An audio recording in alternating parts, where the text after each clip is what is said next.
시편 40편 우리 11절부터 17절까지의 말씀을 함께 읽었습니다. 이제 세 번째 시간이죠. 우리가 시편 40편을 세 번에 나누어서 이렇게 살펴보고 있습니다. 저기 방에 TV 소리를 조금만 줄여주실래요? 예, 조금만.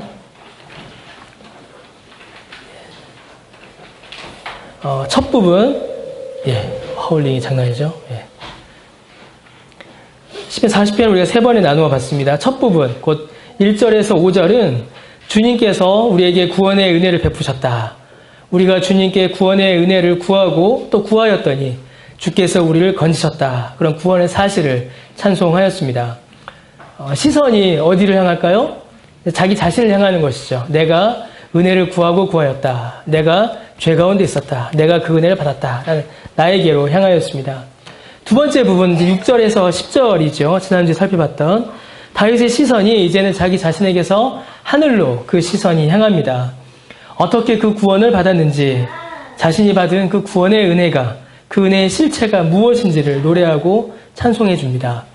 곧 그 구원의 실체는 메시아, 오셔서 나에게 구원을 베풀어 주실 그 메시아, 곧 히브리서에서 답하는, 히브리서에서 설명해 주고 있는 예수 그리스도와 그의 순종이 내가 받은 구원의 전부다, 구원의 본질이다라는 것을 우리에게 알려주었습니다. 세 번째 부분, 오늘 우리가 읽은 11절에서 17절은 다시 다윗의 시선이 아래로, 곧 자기 자신에게로 향하게 됩니다. 놀라운 구원의 은혜를 받았습니다. 그리고 그 은혜가 메시아로부터 왔다라는 것 또한 깨달아 알았습니다. 자, 그러면 이제 무엇이 남을까요? 구원받고 난 이후의 신자의 삶. 내가 구원받았는데 이제부터는 어떻게 살아야 하는가? 그 구원 이후의 신자의 삶에 대하여 오늘은 말씀을 우리 가운데 주고 있습니다. 그리스도께서 자신을 들이심으로 이루신 그 완전한 구원의 은총, 그 구원의 은총을 받아 누리는 신자의 삶이 어떠해야 하는지, 그 삶이 구체적으로 어떻게 드려져야 하는지를 오늘 말씀에서 우리에게 보여주고 있습니다. 그래서 이 마지막 부분의 시선, 이 다윗의 시선은 다윗 한 개인에게로 향하기도 하지만 구원받은 모든 신자와 교회를 향한 말씀이기도 합니다. 곧 우리 자신과 우리 교회를 향한 주의 교훈이다라는 것이죠. 메시아가 베푸는 놀라운 구원의 은혜, 그리스도께서 베풀어 주신 놀라운 구원의 은혜를 받아 많은 회중 가운데 이 기쁜 소식을 전하며 찬송의 입술을 닫지 않으며 주의 성실과 구원을 선포하며 많은 회중들 가운데에 주의 인자와 진리를 감추지 않겠다라고 다윗은 그렇게 선언합니다. 10절이 그렇게 선언하였지요. 베드로전서 2장 9절에 보면은 너희는 택하신 족속이요 왕같은 제사장이요 거룩한 나라요 그의 소유가 된 백성이니 이는 너희를 어두운 데서 불러내어 그의 기이한 빛에 들어가게 하신 이에 아름다운 덕을 선포하게 하려 하십니다. 이렇게 기록되어 있습니다. 개역 한글판 성경에는 이제 아름다운 덕을 선전하게 하려 하십니다. 이렇게 되어 있죠. 저는 선포보다 이 선전이 더 좋아요. 저 개인적으로는. 하나님께서는 우리를 택하시고 왕같은 제사장이요 거룩한 나라요 그의 소유로 삼으셨습니다. 어둠에서 불러내어 빛으로 구원하셨지요. 왜 우리를 그렇게 불러내셨는가? 왜 우리를 그렇게 구원하셨는가? 하나의 이유 때문입니다. 곧 구주의 아름다운 덕을 선포하고 선전하게 하려 하심이다. 라고 베드로 사도는 기록하고 있습니다. 다윗이 지금 41편 10절에서 하나님 앞에 서원하는 삶이 바로 이 베드로 사도의 말씀과 동일한 말씀입니다. 내가 주께로부터 구원의 은혜를 받았으니 이제는 내 삶으로 주의 아름다운 덕을 선전하리라. 주의 아름다운 덕을 선포하리라. 많은 회중들 가운데, 많은 사람들 가운데 주의 구원의 은총을 선언하기를, 주의 구원의 은총을 선포하기를 내가 멈추지 않으리라. 바로 그 선언을 하고 있는 것이죠. 10절이 그렇게 마무리되었습니다. 자, 그런데 11절에 들어오면서 10절과 11절 사이에 큰 간극이 있는 것을 우리가 볼 수 있습니다. 11절에서 다윗은 모든 것을 다시 처음으로 돌립니다. 하나님을 드러내고 그리스도의 덕을 선전하는 삶으로 하나님과 그 복음을 증거하는 그 삶이 곧 복음의 선포가 되는 그런 삶을 살겠다라고 10절에서 선언하였지요. 그렇다면 이제는 무엇인가 새로운 삶, 구체적인 삶의 행동 강령, 혹은 그 삶이 얼마나 능력 있고 그 삶이 얼마나 영향력 있는가, 그런 것들이 나오면 좋을 것 같은데 그런 이야기를 하질 않습니다. 하나님의 덕을 선포하는 삶, 구원받은 신자의 삶이 이 세상에서 얼마나 강력한가를 이야기해 주면 좋겠는데 그런 이야기를 하질 않아요. 11절에서 다윗은 모든 것을 뒤집고 다시 시작합니다. 마치 한 번도 구원의 은혜를 받은 적이 없었던 사람처럼 다윗은 다시 하나님 앞에 엎드려 간구하며 주의 긍휼을 구하고 인자와 진리를 소원합니다. 이제 나는 구원받았으니 이제 나는 하나님의 덕을 선포하리라. 이제 나는 성령의 능력으로 이 세상을 이기며 나아가리라. 그런 감격과 감사와 기쁨과 환희와 기대와 소망과 능력은 모두 다 덮어놓고 마치 아무런 능력도 아무런 은혜도 받지 않는 사람처럼 다시 처음부터 주의 도우심을 간구하고 있는 것입니다. 여러분, 왜 그럴까요? 하나님께서 주신 은혜가 부족하기 때문은 아닙니다. 복음이 부족하고 모자라서 이런 것은 아닙니다. 하나님께서 베풀어 주신 은혜에 결함이 있거나 하나님께서 베풀어 주신 은혜가 다른 신들에 비해서 모자라기 때문에 다시 다윗이 주의 은혜를 간구하는 게 아닙니다. 여러분, 복음이 우리에게 약속하는 것이 무엇일까요? 복음은 우리의 구원과 죄사함을 약속합니다. 그런데 복음은 우리가 이 땅에서 살아가는 동안에 어떠한 환난이나 고통도 당하지 않고 승승장구하며 모든 것이 다 잘 될 것이라고 그것을 우리에게 약속하지 않습니다. 심지어 복음은 이 땅에서 우리가 살아가는 동안에 죄의 모든 유혹과 죄의 모든 흔적들이 다 사라져서 예수 믿는 그 순간부터 완벽하게 무죄한 삶을 살아갈 것이라고 그런 산도 우리에게 약속하지 않습니다. 어거스틴이 말하기를 하나님의 구원을 맛본 후에도 큰 고난의 날이 오고 더 큰 고난의 날이 올 것이다.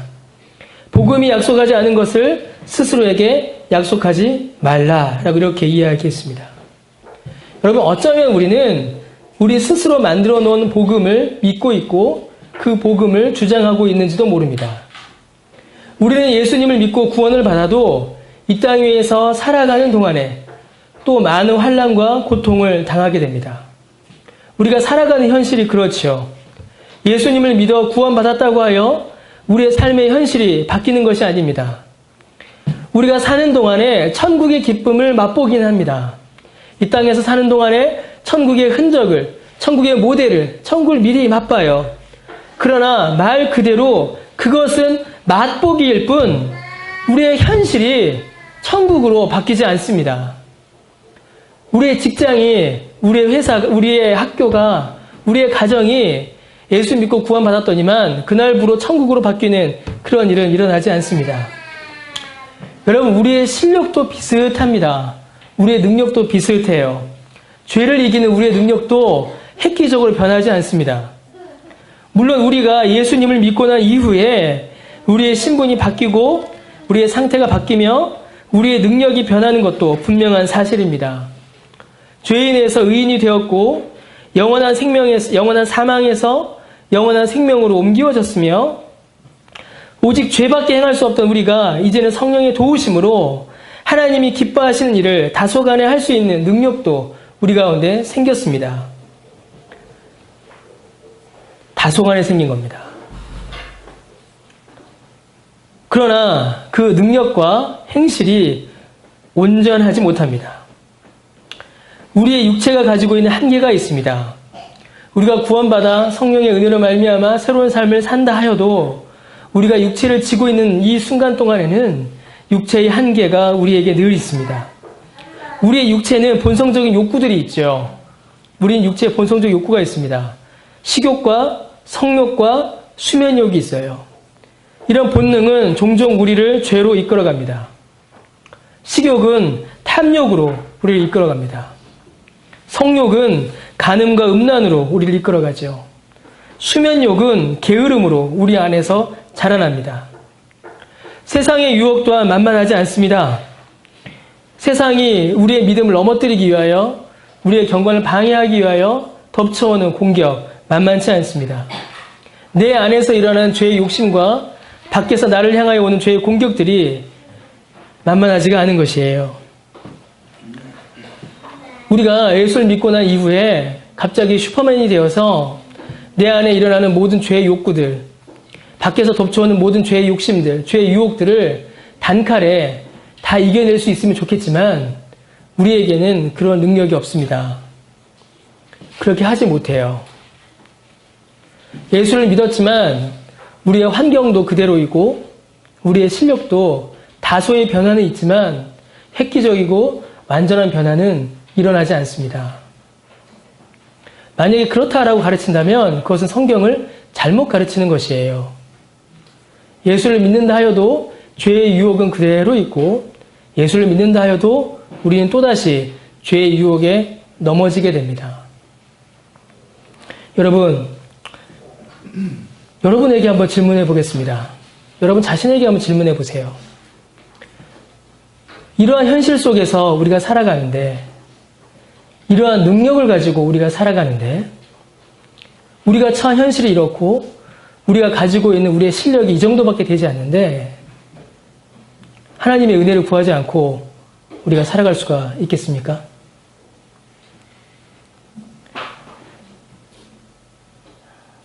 하나님의 은혜를 소원하지 않고 우리가 과연 이 땅에서 신자의 삶을 살아갈 수가 있을까요? 기도하지 않아도 된다. 하나님의 은혜를 구하지 않아도 된다. 하나님이 알아서 하실 것이다. 그렇게 말할 수 있을까요? 자기 자신을 모르고 자기가 살아가고 있는 현실을 모르는 것입니다. 구원의 놀라움과 아름다움을 알기에 그에 어울리지 않는 우리의 실체를 보며 우리는 더욱더 하나님의 은혜를 구하지 않을 수가 없습니다. 12절에서 15절이 이를 더욱 자세히 구체적으로 우리에게 설명해 줍니다. 무엇이 문제이며 왜 우리는 더욱 하나님의 은혜를 구해야 하는가?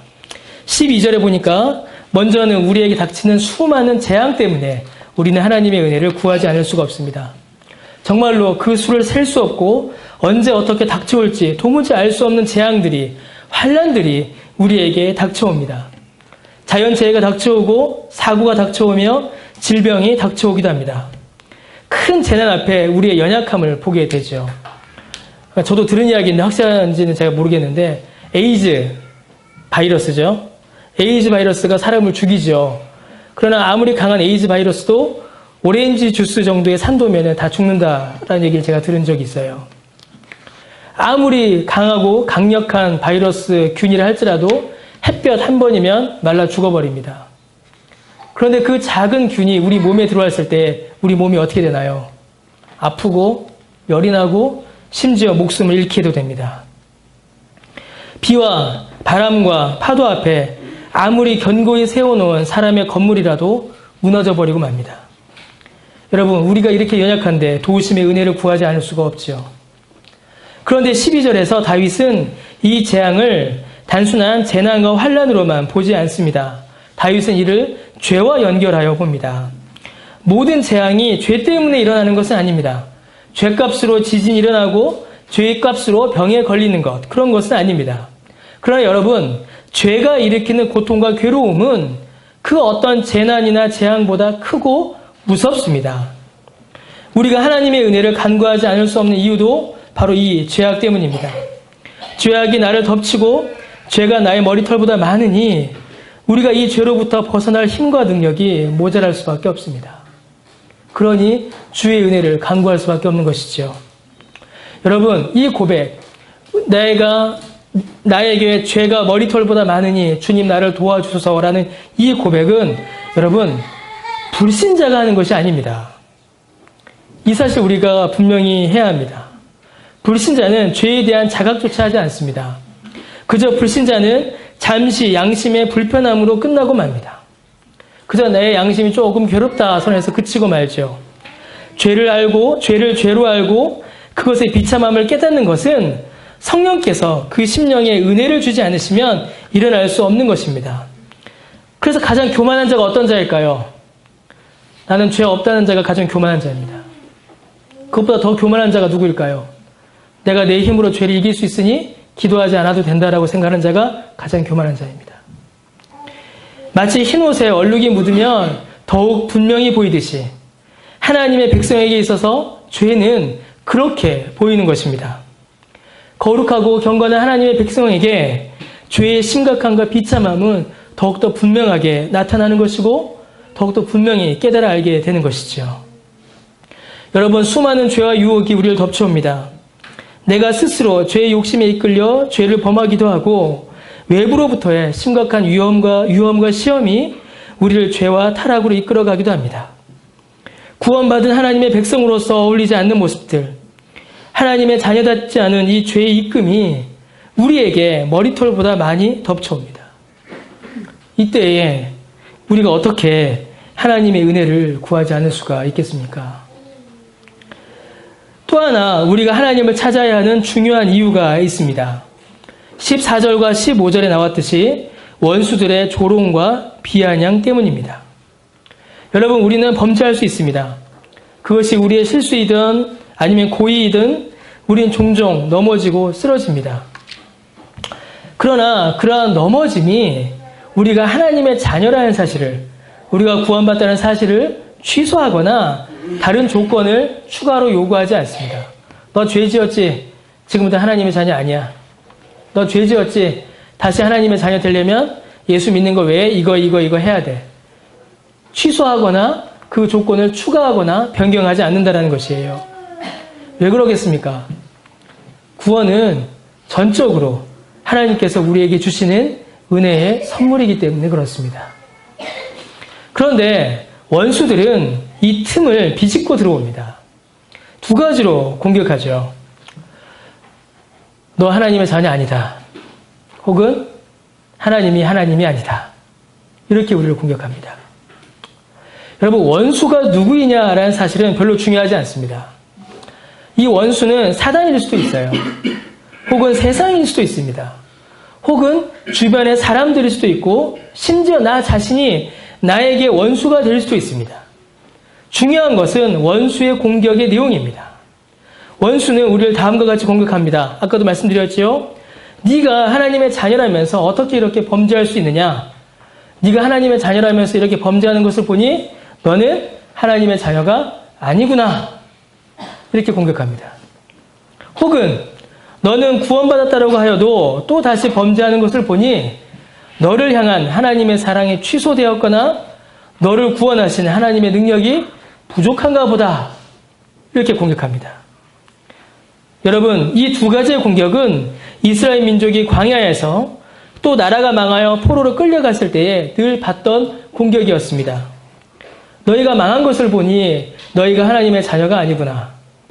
하나님의 자녀라고 하면서도 망한 것을 보니 너희를 향한 하나님의 사랑이 변하였거나 너희의 하나님의 능력이 부족하구나. 이렇게 이스라엘을 비방하고 공격하였고 우리를 향하여서도 이런 공격이 옵니다. 우리의 신분을 의심하게 하거나 하나님을 의심하게 합니다. 여러분, 우리의 원수들은 우리를 이렇게 공격합니다. 우리의 믿음을 의심하게 하고 우리의 신분을 의심하게 하며 우리의 하나님을 의심하게 합니다. 우리가 넘어지는, 우리가 쓰러지는 우리의 실체를 보면, 그리고 이 실체 가운데 이런 공격이 주어질 때에 너무나도 강력하게 다가오게 되죠. 아까 우리 기도하신 것처럼 정말로 내가 하나님의 자녀가 아닌 것 같고 정말로 하나님이 나를 향한 사랑을 거두신 것 같으며 심지어 정말로 하나님이 능력이 부족하셔서 나를 구원하지도 못하시고 그냥 나를 이렇게 버려놓으시는가 보다, 이렇게 생각이 들 때가 있습니다. 하나님이 정말로 나를 사랑하신다면, 정말 능력이 하나님이시라면 나를 이 죄와 고통에서 건져주셔야 하는데 그렇게 하지 않으시고 그냥 두시는 것을 보니 아무리 기도해도 믿음이 자라지 않고, 아무리 기도해도 죄를 이기지 못하고, 아무리 기도해도 내 상황이 바뀌지 않는 것을 보니 하나님이 나를 향한 사랑을 거두셨거나 내가 하나님의 자녀가 아니거나 하나님의 능력이 부족하구나. 그렇게 우리가 생각할 때가 있다라는 겁니다. 원수의 공격이죠. 그 공격이 우리에게 계속 올 때에 결국 우리는 의심과 회의 가운데 빠지게 됩니다. 하나님을 향한 의심이 일어나죠. 하나님 정말 계십니까? 하나님 정말 저를 사랑하십니까? 신앙의 회의가 일어나게 되겠죠. 교회 다니는 것이 무슨 의미가 있는가? 예수 믿는 게 무슨 의미가 있는가? 내가 지금까지 교회 다니고 예수 믿었던 것이 과연 어떤 의미가 있는가? 의심과 회의가 밀려오게 된다는 겁니다. 내 안에 일어나는 죄의 연약함, 그것으로 인한 외부의 공격, 답을 찾지 못하는 방황, 그 안에서 신앙은 의심과 회의로 주저앉을 뿐입니다. 여러분, 그 의심과 회의의 결말이 무엇일까요? 그 끝에 무엇이 남을 수 있을까요? 여러분, 한국교회가 오랫동안 들은 비판이 있습니다. 한국교회가 오랫동안 들은 비판이에요. 제가 어릴 때도 지금도 한국교회는 이 비판에서 결코 자유롭지 못합니다. 무엇이냐면 한국교회는 반지성주의다라는 비판을 늘 받습니다. 실제로 한국교회는 오랫동안 설명하지 않았습니다. 교회는 설명하지 않았습니다. 저 어릴 때도 그랬습니다. 제가 어릴 때 교회를 다닐 때도 교회는 우리에게 설명해 주지 않았습니다. 그저 덮어놓고 믿으라 라는 말이 가르침의 전부일 때가 많았습니다. 지금 생각해보면 제가 어릴 때도 중고등부 때도 대학부 때도 누가 저에게 교리를 차분히 가르쳐 준다거나 성경의 내용을 차분히 가르쳐 주는 일들이 있지 않았습니다. 그냥 덮어놓고 믿으라 였죠. 한국교회는 이 덮어놓고 믿으라, 이 반지성주의로, 이 비판으로부터 자유롭지 못합니다. 그래서 최근에는 여기에 대한 반작용으로 다시금 교회 안에서 교리에 대한 많은 관심이 일어났고 설명이 시작되었습니다. 그래서 이제는 교회가 설명합니다. 교리를 설명하고 성경을 설명합니다. 공부하기 시작했고 책을 읽기 시작했고 가르치고 배우는 일이 열심히 교회 가운데 일어났습니다. 저도 그 일에 열심을 내었죠. 그런데 여러분, 한 가지 냉정하게 제 자신에게 또 여러분에게 정말 질문해보고 싶은 게 있습니다. 정말로. 이 설교 준비하면서 제 자신이 참 고통스러웠는데 여러분, 그래서 우리의 신앙이 더 경건해졌습니까?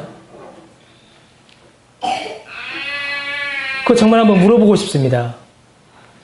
반지성주의다라고 우리가 예전에 우리 어른들, 우리 선배들, 그리고 우리가 어릴 때 다녔던 교회들을 비난했습니다. 저도 많이 비난했어요. 그리고 지금은 우리가 교리문답도 배우고 신앙 고백서도 읽고 성경을 공부하고 책도 보고 많이 합니다. 그래서 여러분, 우리의 경건이 더욱 깊어졌습니까? 그래서 하나님을 향한 사랑이 더욱 커졌으며 우리의 신앙의 체력이 더욱더 강해졌습니까? 물론 우리가 아무것도 하지 않을 때보다는 그저 반지성주의에 갇혀서 읽을 필요 없고 공부할 필요 없고 배울 필요 없다라고 말할 때보다는 훨씬 더 건강해지고 훨씬 더 힘이 생긴 것은 분명한 사실입니다. 예전보다는 훨씬 더 많은 신앙의 유익을 누리는 것 역시 사실입니다. 그런데 또 이 이야기하면 듣기 싫은 사람이 있을 수 있는데 왜 우리에게 기도의 모습은 더욱더 보이지 않고 하나님을 사랑하는 경건의 모습은 더욱더 약해져 가는 겁니까? 우리에게 지식은 쌓이는데 왜 하나님을 향한 사랑은 점점 더 약해지는 것처럼 보일까요? 이거 제 생각입니다, 여러분. 여러분들을 향한 게 아니에요. 여러분, 우리의 모든 신앙이 전부 합리적으로, 논리적으로 설명되지는 않습니다. 요리문답을 열심히 공부하면 우리의 신앙에 큰 유익을 누리는데 한 가지 단점이 있어요. 무엇이냐면 신앙에 일어나는 모든 문제를 요리문답처럼 답을 내려고 하는 겁니다. 요리문답은 어떻게 되죠? 하이델베르크 요리문답. 사나 죽으나 당신의 유일한 유로가 무엇입니까? 답이 뭐예요? 우리의 유로는 무엇입니다. 소율이 문다. 당신의 삶의 목적이 무엇입니까? 하나님을 영화롭게 하고 영원토록 그를 즐거워하는 것입니다. 질문과 답이 딱딱 맞아떨어지죠. 그런데 여러분, 우리의 신앙은, 우리의 삶은 그렇게 요리문답처럼 질문과 답이 딱딱 맞아떨어지는 일이 그렇게 많지 않습니다. 전부 합리적으로, 논리적으로 설명되지 않습니다. 우리가 살아가는 현실은 교리문답이나 조직신학처럼 질문과 답으로 딱딱 맞아떨어지고 논리적으로, 합리적으로 아구가 맞지 않습니다. 교리문답과 신학책이 담지 못하고 답하지 못하며 풀어내지 못하는 삶의 문제들이 훨씬 많습니다.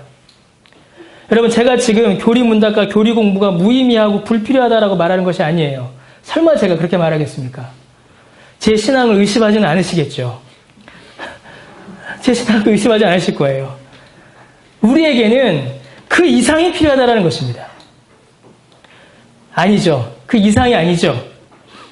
기본이 필요합니다. 가장 기본이 필요합니다.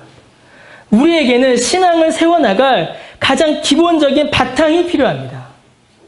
그 바탕 없이 그저 지식으로만 쌓아놓은 모든 교리문답과 모든 교리에 대한 이해는 우리를 오히려 회의와 의심으로 이끌어갈 때가 훨씬 많습니다.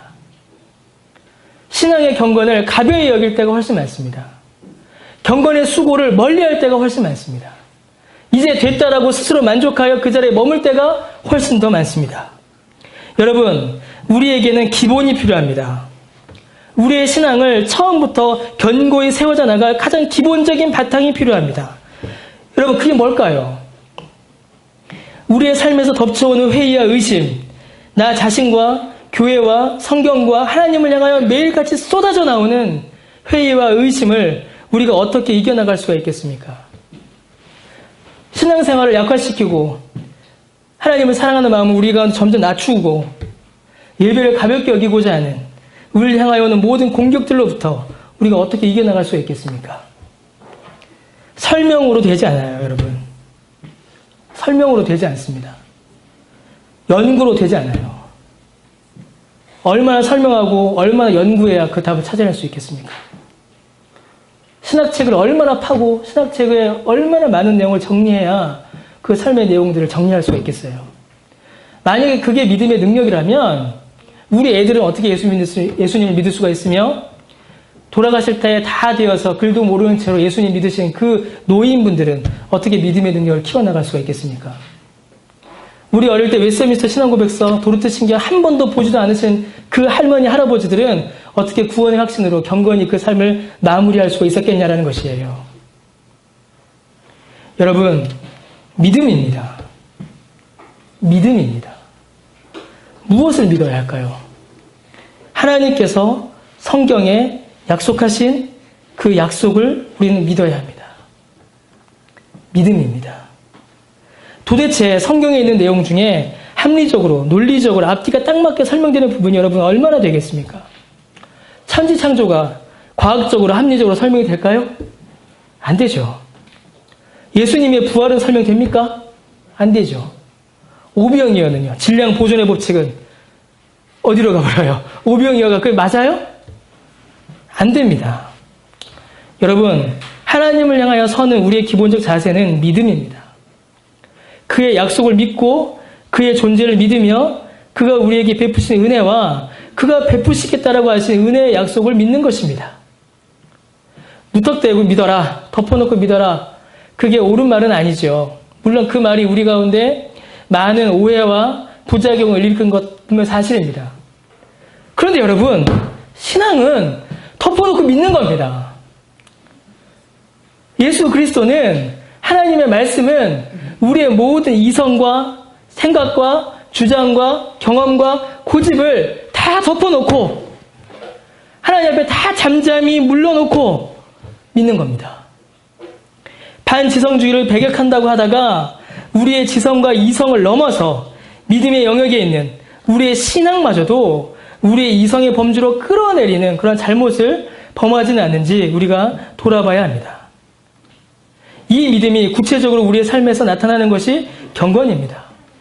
가장 기본적인 은혜의 수단들인 말씀과 성례와 기도와 예배가 우리 가운데서 구체적으로 하나씩 드러나게 되는 것이죠. 여러분, 우리는 하나님의 자녀입니다. 예수 그리스도를 구주로 믿은 자는 이제 하나님의 소유예요. 이제는 그 무엇도, 그 누구도 이 사실을 깨뜨릴 수 없습니다. 그래요. 맞습니다. 그리고 우리는 이 땅에서 사는 동안에 끊임없이 하나님의 은혜를 구할 수 있는 특권이 우리에게 주어진 것입니다. 은혜를 구해야 하고 은혜를 구할 수 있는 권리가 우리에게 주어졌습니다. 주의 긍휼을, 주의 인자와 진리를, 주의 은총을 끊임없이 구해야 합니다. 그래야 우리가 이 땅에서 살아갈 수 있습니다. 여러분, 시편은 삶의 깊은 성찰을 담고 있습니다. 그래서 시편은 설교하기가 사실은 매우 어렵습니다. 쉽지 않아요. 매우 쉬우면서도 매우 어려운 게 이 시편입니다. 욥기, 시편, 잠언, 전도서 이 네 권의 책은 인생의 깊은 경험과 성찰의 끝에서 그 참된 의미를 발견할 수 있습니다. 그래서 제가 예전에 농담처럼 이렇게 이야기하다가 내가 전도서 설교하는 날은 이제 내가 은퇴할 때다라고 누구한테 얘기한 것 같은데, 예, 그렇습니다. 욥기, 시편, 잠언, 전도서는 우리 인생의 마지막에서 삶의 모든 것을 성찰한 이후에 살펴볼 수 있는 내용이에요. 우리는 그 기퉁이를 잠시 지금 맛보고 있을 뿐입니다. 시편 40편은 신자의 삶의 전부를 깊이 성찰했습니다. 그 삶의 성찰에 마지막에 남는 것이 무엇일까요? 두 가지가 남아요. 17절에 보면 그 두 가지를 설명합니다. 삶을 깊이 성찰하였습니다. 내가 죄인임을 성찰하였고 주께서 나에게 구원의 은혜를 베푸셨음을 성찰하였으며 그 구원의 은혜가 어떻게 주어졌는지도 성찰하였고 그 구원의 은혜를 받고 내가 어떻게 살아야 하는지도 이제 주 앞에 고백하였습니다. 그 인생의 마지막에 두 가지의 사실이 남아요. 17절에 보니까 하나는 나는 가난하고 궁핍하다라는 사실입니다. 여러분, 다윗은 이스라엘의 왕으로 모든 것을 가진 자였습니다. 물론 솔로몬이 더 부자였죠. 그러나 솔로몬이 누린 부와 영광은 그 아버지에게서 물려받은 것을 키운 것이지 사실 그가 직접 만들어낸 게 아닙니다. 다윗은 어마어마한 부자였고 권력자였습니다. 다윗은 또 하나님을 사랑한 자였습니다. 그는 늘 하나님을 찬송한 자였고 우리 중에 그 누구보다 깊은 경건과 은혜, 하나님을 아는 지식이 충만한 자였습니다. 그런데 그의 고백은 무엇입니까? 나는 가난하고 궁핍하다라는 것이 고백입니다. 그의 인생의 고백이 이겁니다. 솔로몬의 인생의 마지막 결론이 무엇이었죠? 헛되고 헛되다였습니다. 다윗이 바라본 인생의 성찰, 인생은 가난하고 궁핍한 인생이었습니다. 여러분, 이것이 우리의 인생의 실체입니다. 우리가 아무리 많은 것을 가지고 있다 할지라도, 우리가 아무리 많은 것을 알고 있다 할지라도 죄 앞에서 무너지고 유혹 앞에 쓰러지며 하나님을 향한 회의와 의심으로 넘어가기 쉬운, 여러분, 이것이 우리의 실체입니다. 우리는 가난하고 궁핍한 자입니다. 두 번째가 뭘까요? 그래서 또 하나 다윗이 고백하는 성찰이 있죠. 주는 나의 도움이시오 나를 건지시는 이시라. 주께서 나를 생각하시며 그가 나를 도우시며 그가 나를 건지시는 분이시니 그가 나를 돕지 않으시면 안 된다라고 고백합니다. 내가 가난하고 궁핍하오니 내 능력과 내 힘과 내 지식으로는 살 수 없으니 나를 건지시고 나를 도우시는 하나님이 필요하다. 그래서 17절 마지막에 뭐라고 합니까? 하나님이여 지체하지 마소서. 주께서 나를 건지시는 일이, 주의 건짐을 받는 일이, 주의 도움을 받는 일이 나에게 가장 시급하고 나에게 간절히 필요한 일이다 라는 사실을 다윗은 깨달아 고백하고 있는 것입니다. 여러분, 그 성찰의 마지막에 우린 누구를 볼 수 있을까요? 그런 나를 위해 가난하고 궁핍하고 모자라고 연약하며 쉽게 넘어지고 쓰러지는 그 비참한 나를 위해 나 대신 그 모든 비참함을 짊어지시고 죽으신 그 육체에 나의 모든 육체의 고통을 감당하신 예수 그리스도를 보게 되는 겁니다. 로마서 8장에 하나님께서 자기 아들을 죄 있는 육신의 모습으로 보내사 그 육신의 모든 죄를 감당하게 하셨다라고 기록되어 있죠. 그 예수 그리스도가 오셔서 나 대신 나의 이 모든 고통과 비참함을, 가난함을, 궁핍함을 짊어지고 십자가에서 죽으신 예수 그리스도를 우리가 또한 보게 됩니다. 우리의 삶의 깊은 고민과 성찰의 끝에서 예수 그리스도를 보는 자가 그래서 복된 자입니다. 나는 가난하고 궁핍하나 나를 건지고 도우시는 하나님을 바라보고 그 은혜를 간구하며 그 구원의 실체이신 예수 그리스도를 바라보는 자. 그것이 복이요 참된 은혜인 것입니다. 모든 회의와 의심을 뛰어넘는 모든 비참함과 가난함과 연약함을 감당하시고 우리를 죄로부터 자유케 하신 바로 그 예수 그리스도가 우리의 복인 것입니다. 그를 바라보는 것이 복이고 그의 도움을 간구하는 것이 복이며 가난과 비참한 가운데 그를 경험하는 것이 우리의 복입니다. 여러분, 예수 그리스도의 은혜를 바라며 믿음으로 그와 연합하여 그가 베푸신 모든 은덕을 나의 것으로 누립시다. 그리고 더욱 간절히 그를 바라고 구합시다. 기도하고 찬송합시다. 주를 찾읍시다. 주를 알기를, 그를 찬송하기를, 그를 예배하기를, 그의 도움을 받고 그의 건지심을 우리의 삶의 가장 시급한 일로 삼읍시다. 그게 우리에게 주어진 은혜입니다. 우리의 평생에 이 은혜와 감사가 충만하기를 바랍니다. 기도하겠습니다.